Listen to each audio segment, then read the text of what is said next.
पहचान थी लगभग 2 साल से। तो फिर और सूचना इसमें मरकजी हज कमेटी आज़मीन हज की कमाई का करोड़ों रुपया नई मुंबई हज टर्मिनल की तामीर पर खर्च कर रही है। रियासती और मरकजी हुकूमत की मदद के बगैर हज कमेटी करोड़ों रुपए नई मुंबई हज टर्मिनल पर खर्च कर रही है। हज कमेटी के इस फैसले पर एतराज जताया जा रहा है।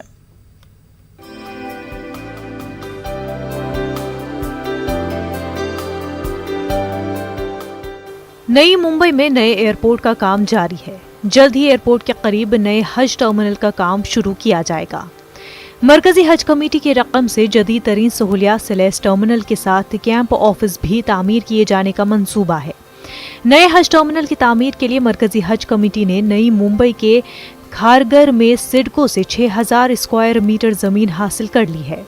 हज कमेटी ऑफ इंडिया ने 18 करोड़ रुपए में ये जमीन सिडको से खरीदी है।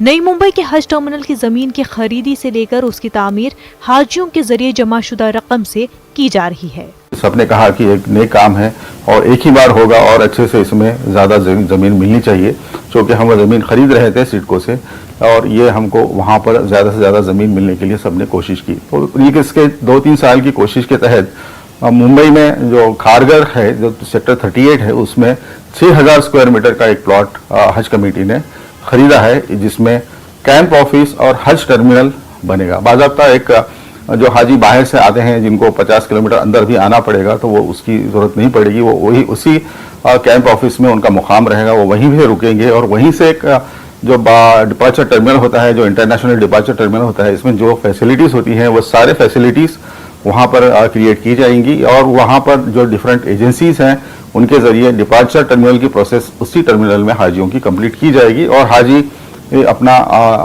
इमिग्रेशन चेक इन, इमिग्रेशन और सिक्योरिटी चेक और सामान वगैरह सब जमा करके बोर्डिंग पास लेकर वहीं से डायरेक्ट फ्लाइट में जा सकेंगे। इसी एक सोच है।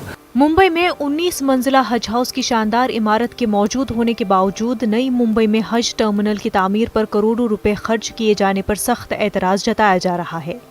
मरकजी हज कमेटी के साबिक रुकन और हज सेवा समिति के सदर हाफिज नौशाद अहमद आजमी ने महाराष्ट्र अक़लियती उमूर के वजीर नवाब मलिक, अबू आसिम आजमी और कांग्रेस रुकन असेंबली अमीन पटेल को मकतूब रवाना करते हुए इस मामले में मुदाखलत करने की अपील की है। देखिए, ऐसा है कि हज हाउस मुंबई में एक मौजूद है 19 मंजिला बिल्डिंग, तो सेंट्रल ऑफिस का कैंप ऑफिस बनाया जाए, हज कमेटी मुसलमानों के पैसों से ज़मीन खरीदे, ये मुनासिब नहीं है। दरअसल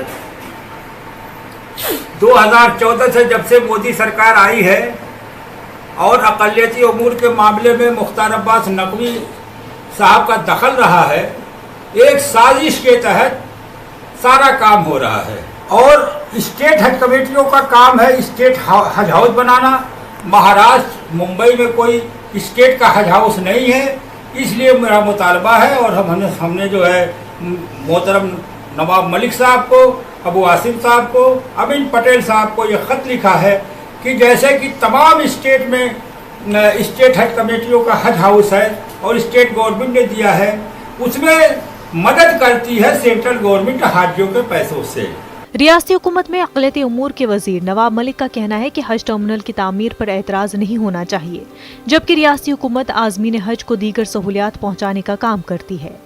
लेकिन सवाल ये पैदा होता है कि नागपुर और औरंगाबाद के हज हाउस की तामीर में रियासती हुकूमत का बड़ा हिस्सा लगा हुआ है, जबकि इसकी तामीर में मरकजी हज कमेटी आज़मीन और हुज्जाज से जमाशुदा रकम खर्च कर रही है।